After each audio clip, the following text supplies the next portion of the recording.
उदासीन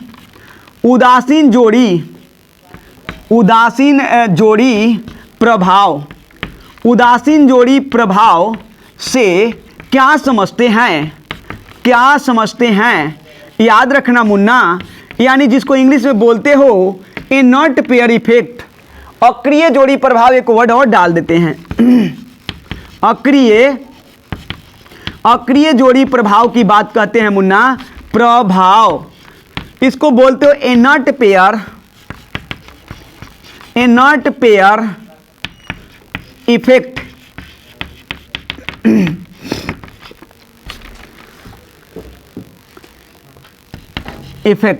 थोड़ा वाटर वाला ले लेते हैं मुन्ना, उसके बाद हम लग जाते हैं आप लोगों के लिए।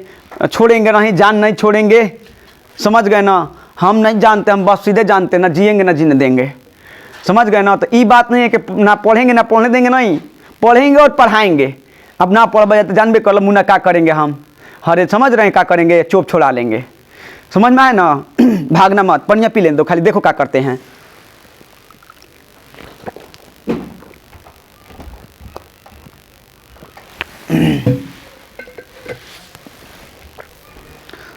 पनियो ससुरा बड़ी ठंडा है हो। चलते हैं बात करते हैं। देखो ये बोल रहा है उदासीन जोड़ी प्रभाव इनर्ट पेयर इफेक्ट क्या होता है। मुन्ना एगो पहले डेफिनेशन सुन ले तब समझाते हैं। इलेक्ट्रॉनों की वैसी जोड़ी, इलेक्ट्रॉनों की वैसे पेयर, समझ में आया, जो किसी केमिकल रिएक्शन में पार्टिसिपेशन नहीं करता।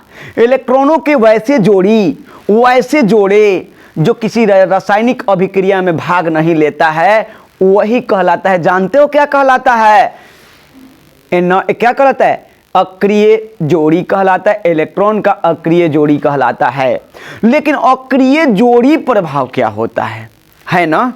ये तो इलेक्ट्रॉन का अक्रिय जोड़ी हो गया कि इलेक्ट्रॉनों की वैसे जोड़ी जो क्या होते हैं, किसी रासायनिक अभिक्रिया में भाग नहीं लेते हैं, अर्थात केमिकली रूप से क्या न्यूट्रल होते हैं, उसको बोलते हो अक्रिय इलेक्ट्रॉन बोलते हो, है ना? लेकिन ये प्रभाव क्या होता है, क्वेश्चनवा का ई बतिया है, तो सुनते जा, बहुत आसानी से डील कर देते हैं, जो हम पीडीएफों में सेंड कर चुके हैं, समझ में आया ना? मिल जाएगा। तो देखो क्या बोलेंगे। जो भारी पी ब्लॉक के बारे में हम बात थोड़ा कर लेते हैं। पी ब्लॉक पर ज़्यादा ये हम बात करेंगे आप लोगों से। तो पी ब्लॉक में जितना भारी यानी परमाणु संख्या वाले हैवी एलिमेंट हैं, जितने भारी तत्व हैं, उनके आउटर सेल में पी ब्लॉक के यानी पी उप कक्षक से पहले वाली जो एस कक्षक होगी, उसमें क्या होता, दो इलेक्ट्रॉन होते हैं, और वही दोनों इलेक्ट्रॉन क्या होते हैं, अक्रिय होते हैं, अर्थात तो केमिकली रूप से क्या होते हैं, पार्टिसिपेशन नहीं करते, रिएक्शन में भाग नहीं लेते हैं। उसको हम लोग बोलते हैं, वही तो प्रभाव कहलाता है, इलेक्ट्रॉन जोड़ी प्रभाव कहलाती है, अक्रिय जोड़ी प्रभाव कहलाते। जैसे देखो NH2NP1 होता मुन्ना ना, तो देखो मैं लेता हूं ये, जैसे 5 ले लेते हैं, किसी एलिमेंट का हो सकता है, या लास्ट वाले को लेते हैं थैलियम का, तो थैलियम का होता है आउटर इलेक्ट्रॉन 6s2 और 6np क्या होता है, 6 यानी p1 होता है। मुन्ना देख, मैंने बोला कि ये है आपका किसका, थैलियम का है। थैलियम एक इस वर्ग 13 के तत्वों में सबसे भारी तत्व माना जाता है, नीचे में आता है, ठीक है। तो कहता है कि भारी तत्वों के बाहरी कक्ष से ठीक पहले यानी एस उप कक्षक में, एस ऑर्बिटल में जो इलेक्ट्रॉन उपस्थित होते हैं वो रासायनिक रूप से अक्रिय होते हैं, केमिकली रूप से अक्रिय होते हैं, और इसी प्रभाव को बोलते हैं अक्रिय जोड़ी प्रभाव, इनर्ट पेयर इफेक्ट। इसी को बोलते हैं क्या चीज, उदासीन जोड़ी प्रभाव। फिर से सुन ले मुन्ना क्या बोला। मैंने ये बोला कि यानी भारी तत्वों के परमाणुओं के बाहरी कक्ष में उपस्थित इलेक्ट्रॉन से ठीक पहले इस उपकक्षक में उपस्थित इलेक्ट्रॉन होते हैं। इस उपकक्षक में 2 इलेक्ट्रॉन उपस्थित होते हैं और ये दोनों इलेक्ट्रॉन रासायनिक रूप से, केमिकली रूप से न्यूट्रल होते हैं, अक्रिय होते हैं, उदासीन होते हैं, अर्थात किसी अभिक्रिया में भाग नहीं लेते हैं। और इसी प्रभाव को, इसी घटना को उदासीन जोड़ी प्रभाव, अक्रिय जोड़ी प्रभाव, इनर्ट पेयर इफेक्ट हम लोग कहते हैं। इलेक्ट्रॉनों की अक्रिय जोड़ी प्रभाव आप लोग को देख लिया, कोई दिक्कत नहीं। अगर क्लियर है तो थंबनेल दे दे, एक बार दे दे मुन्ना, थंबनेल दे दे, एक बार देख लेता हूं कमेंट आप लोगों की, तब आगे बातें करते हैं। हम भी कर लो मुन्ना, एक बार थंबनेल दे दे, जल्दी से कर लो, जल्दी से थंबनेल कर लो, भागना मत। भागते हो तो अपनी खुद को कुल्हाड़ी मार रहे हो, ये बात याद कर लेना। मैं आप लोगों से ये क्यों कह रहा हूं, लिखित बहुत आप लोग को कमजोर होगी। अगर मेरे साथ लगे रह जाओगे तो लिखित बेटर कराने के लिए क्षमता रखता हूं मैं। आप लोग भागना मत, चलते हैं आगे मुन्ना। मेरी वॉइस को सुन करके बस बिल्कुल देखो, ऑब्जेक्टिव आसान है करना, लेकिन सब्जेक्टिव बहुत कठिन है, बात को याद कर लेना। इसलिए सब्जेक्टिव पर भी विशेष ध्यान दो आप लोग, ठीक है। नेक्स्ट क्वेश्चन की बातें करता हूं आप लोगों के सामने। अगर यदि आप लोग समझ गए होंगे तो इसका पीडीएफ भी मैंने प्रोवाइड कर चुका है। क्वेश्चन को आप लोग याद करना, ठीक है। अगली क्वेश्चन आपका ये है मुन्ना, क्या चीज है, जरा ध्यान से सुनने वाली बातें हम लोग की आएगी। अगली क्वेश्चन, इसको यदि समझ गए होंगे तो आप लोग इजाजत दे सकते हैं, मैं अगले क्वेश्चन की ओर क्या करूं, बढ़ सकता हूं, आगे चल सकता हूं। यदि है इजाजत तो बोलिए, मैं चलूं क्या, आगे बढ़ जाएं क्या, बताइए। अब देखिए यहां पर बात करता है, ये बातें क्या चीज कह रहा है, ये बातें आप लोगों से जरा सुनिएगा। मैं जरा हटाता हूं और उसके बाद में आगे की बातें करता हूं, जरा गौर करना। कार्बन सिलिकॉन कहे सीता, जे सुने यानी एसएन, अब पीबी मीन्स प्रभु, ध्यान रखना। मुन्ना कहता है कि इन दोनों की संयोजकता 4 होती है, जबकि इन दोनों की संयोजकता 4 के साथ 2 भी होती है। 4 भी होता है, अच्छा ठीक है मुन्ना। देखो मैं ये बता दूं आप लोगों को कि इसकी संयोजकता केवल 4 होती है, जबकि इनकी संयोजकता 4 भी होती है और 2 भी होती है। क्यों, इसका रीजन क्या है, इसका रीजन क्या है मुन्ना, यही तो हमें बतानी है, यही तो हमें बतानी है। तो आप लोग देख, यही बातें बताना चाहूंगा। इनर्ट पेयर इफेक्ट इसमें काम करेगा, बस इतना ही याद रखना कि इसका साइज छोटा होने के कारण, विद्युत ऋणात्मकता अधिक होने के कारण इसमें इनर्ट पेयर इफेक्ट की गुण नहीं पाई जाती है, जिसके कारण इसकी ऑक्सीडेशन स्टेट नहीं बदलती है। इसलिए इसकी संयोजकता कितनी होती, 4 होती है।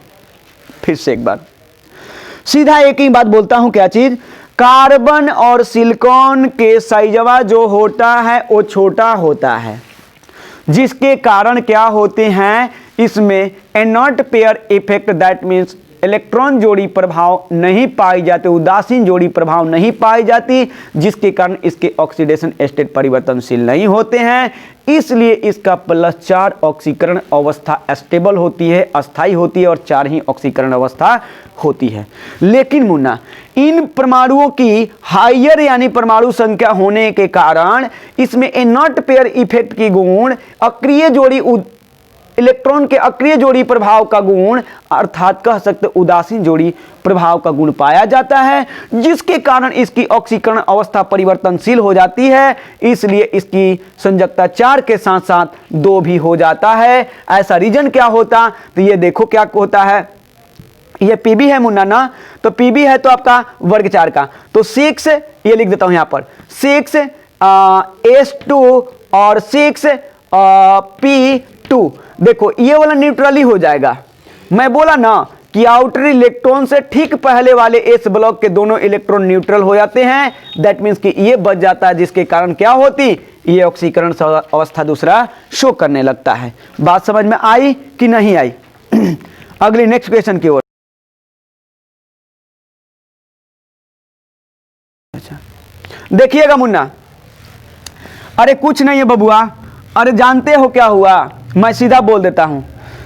राम से सीता ने एक बार तो कुछ मांगी थी, और शायद महाभारत में आप लोग को याद थी, रामायण में याद होगा, वो कहां मांगी थी ये पता है, वही जगह है जहां से उनका हरण हुआ था, पंचवटी जगह है, याद है। वहां क्या बोली थी सीता, कही थी, क्या बोली थी, कहे सीता जे सुने, देखो कहे सीता जे सुने प्रभु, यानी क्या कही थी, उठहूं राम, कहे थे क्या, उठहूं राम उठाऊं धनुहिया, और क्या चीज, वो हिरण की मारने की बात किए थे कि मुझे हिरण चाहिए, और हिरण के मारने के लिए पहले एक शब्द को, एक चीज को मांगी थी, जिन्होंने राम ने उसको पूरा करने के लिए ये बात को सुना था। तो यही हो गई क्या, कहे सीता जे सुने प्रभु, कहे सीता जे सुने प्रभु, ये सीता ने पंचवटी में उनसे कुछ मांगी थी और उसी पर दर्शा दिया गया एलिमेंट को, और वो कहां से पता है, वही कस्तूरी मृग हिरण को, जो उसका मामा था। किसका मामा था,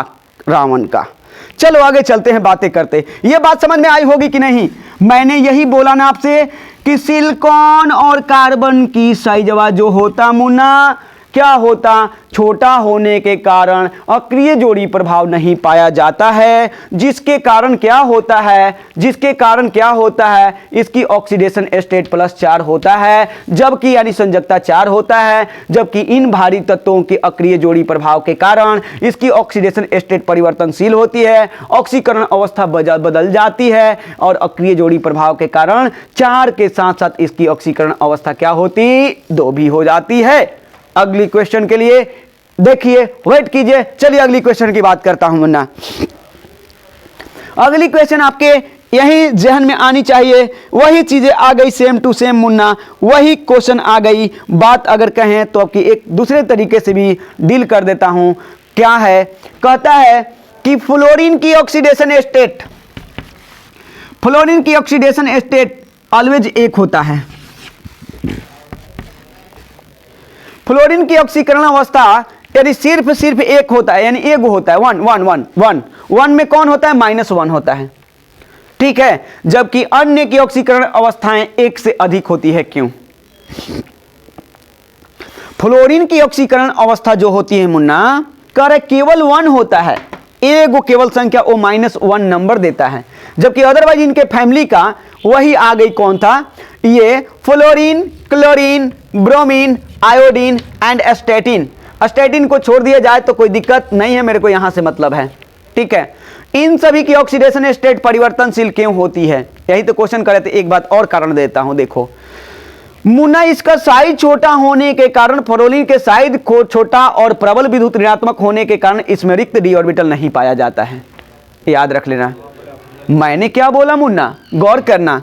फ्लोरीन के आकार छोटा होने के कारण, प्रबल विद्युत ऋणात्मक होने के कारण रिक्त डी ऑर्बिटल यानी इम्प्टी डी ऑर्बिटल नहीं पाया जाता, ऑर्बिटल, रिक्त डी ऑर्बिटल नहीं पाया जाता, जिसके कारण फ्लोरीन केवल 1 ऑक्सीकरण अवस्था, दैट मीन्स -1 दर्शाता है, ठीक है। यही तो एक एलिमेंट है जो -1 ऑक्सीकरण अवस्था दर्शाती है, केवल 1, -1, एक ही ऑक्सीकरण अवस्था होती है, 1 नंबर से संख्या दर्शाए 1 से, ठीक है।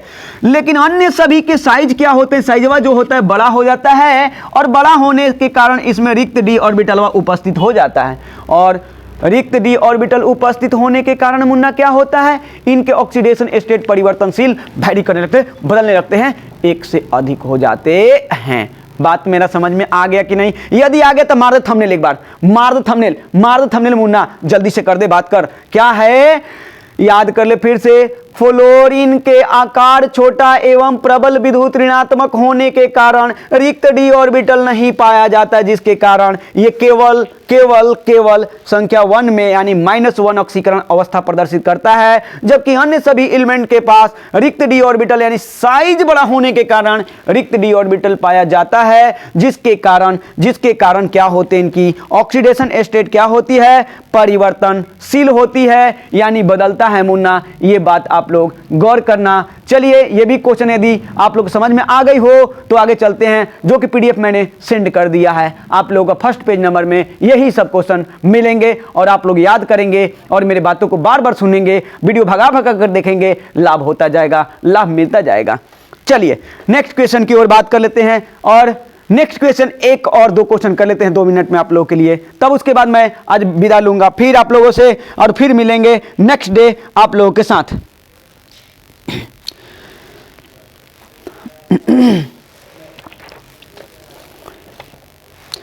हाँ, मुन्ना ये क्वेश्चन आपका ये रहा, एक और क्वेश्चन कि NH3 का क्वथनांक जो होता है pH 3 से अधिक होता है क्यों? NH3 का क्वथनांक जो होता है pH 3 से अधिक होता है क्यों? NH3 का क्वथनांक जो होता है pH 3 से अधिक होता है क्यों? क्यों? अरे सब VBI है रे मुन्ना, बिल्कुल VBI है रे बबुआ, बिल्कुल। और जब कहल वेरी वेरी इंपॉर्टेंट और ना है कि भाई साहब ना आया, ऐसा बात नहीं के, वेरी वेरी इंपॉर्टेंट, ये बात गारंटी सेव कर ले दिमाग में कि ये फेल नहीं करेगा। NH3 की क्वथनांक जो होती है वो pH 3 से अधिक होती है। वाई मैं आंसर दे चुका हूं, याद करना। ई ससुरा जो है ना हाइड्रोजन बॉन्डिंग का निर्माण करेगा, BONDING लिख देते हैं। हाइड्रोजन बॉन्डिंग के निर्माण करने के कारण एक बृहद यानी लार्जर अणु का निर्माण कर लेगा, एक बड़े अणु का निर्माण करेगा, जिसके कारण क्या होती है, इसके परमाणु भार बढ़ जाती है। और जब परमाणु भार बढ़ेगी तो क्वथनांक भी क्या होगा मुन्ना, बढ़ेगा। क्यों? क्योंकि क्वथनांक जो होता है वो परमाणु भार के क्या होता है, समानुपाती होता है। कहता है कि तत्वों की यदि परमाणु भार बढ़ी, तत्वों की अगर आकार बढ़ी, तत्वों की परमाणु भार बढ़ी, द्रव्यमान बढ़ी, तो क्या होगा, उसका क्वथनांक बढ़ी। तो याद रखना, अमोनिया के छोटे छोटे अणु यानी हाइड्रोजन बॉन्डिंग के द्वारा जुड़कर एक बड़े एवं बृहद अणु का निर्माण कर देंगे, जिसके कारण क्या होगा, इसका भार बढ़ जाएगा, इसका द्रव्यमान बढ़ जाएगा, जिसके कारण क्वथनांक भी बढ़ जाती है। लेकिन pH 3 की बात करें मुन्ना, pH 3 की क्या होती है, pH 3 हाइड्रोजन बंधन का निर्माण नहीं करता मुन्ना, नहीं करता। और जब pH 3 का निर्माण नहीं करता तो क्या होगा बताओ? जब pH 3 का निर्माण नहीं करेगा तो बताओ क्या होगा, क्या होगा, इसकी क्वथनांक यानी परमाणु भार नहीं बढ़ेगी। और जब परमाणु भार नहीं बढ़ेगी तो क्वथनांक क्या होगा, घट जाएगा, कम हो जाएगा। समझ में आया? तो मिला ले, यानी बोलना ये बातें, NH3 का क्वथनांक pH 3 से अधिक होता है क्योंकि NH3 के अणु यानी छोटे छोटे अणु हाइड्रोजन बंधन के द्वारा जुड़कर एक बड़े एवं बृहद अणु का निर्माण करते हैं, जिसके कारण द्रव्यमान बढ़ जाती है। और जब द्रव्यमान बढ़ता है तो क्या होता है बताओ मुन्ना? जब द्रव्यमान बढ़ती है तो क्या होती है, क्वथनांक बढ़ जाती है। लेकिन pH 3 जो होता क्या होता है, pH 3 का यानी हाइड्रोजन बंधन pH 3 में नहीं पाया जाता, जिसके कारण उसका क्वथनांक नीचे गिर जाता है, इससे कम हो जाता है। हो गया तो थंबनेल मार दे, और क्वेश्चन बताते हैं, एक और क्वेश्चन बताते हैं, जल्दी से कर ले, जल्दी से कर ले, बता दे एक बार बता दे।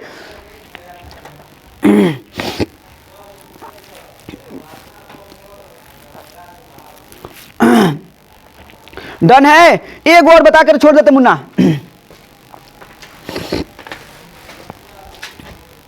एक क्वेश्चन की बात करते हैं।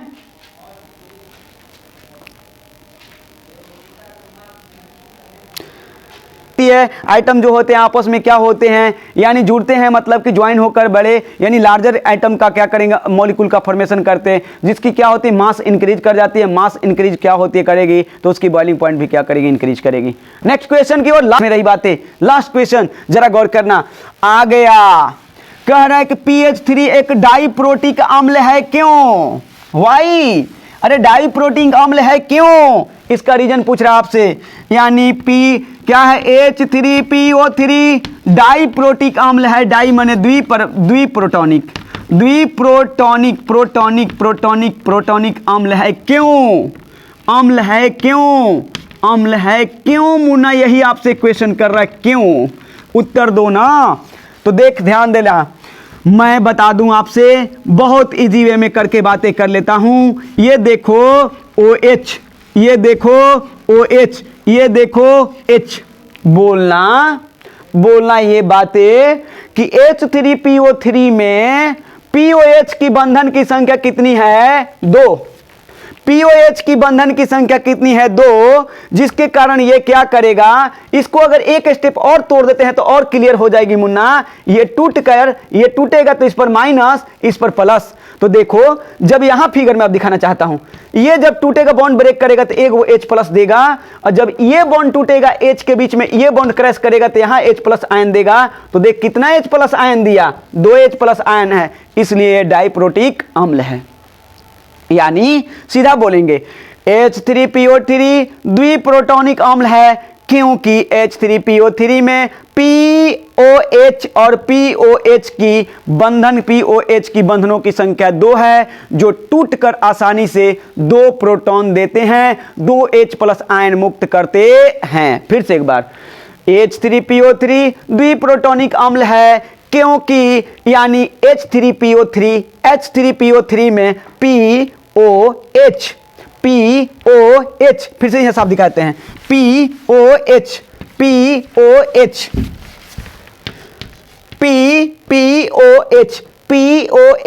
की संख्या 2 है, जो यहां से टूटकर यहां एक H+ आयन और यहां एक क्या करेगा, H+ आयन ये रिलीज कर देगा। जब जितने H को रिलीज करेगा वो प्रोटॉन दाता होते हैं, प्रोटॉन की संख्या को दर्शाता है। अर्थात हम लोग को इसमें 2 प्रोटॉन 2 H+ आयन मिल गए, इसलिए ये द्विपरमाणुविक आयन है। तो लैंग्वेज सुन ले मुन्ना, H3PO3 द्विप्रोटॉनिक अम्ल है क्योंकि H3PO3 में H3 क्या हो मुन्ना, H3PO3 में POH की संख्या 2 होने के कारण यानी 2 H+ आयन को मुक्त करता है, 2 H+ आयन को क्या करता मुन्ना, मुक्त करता है।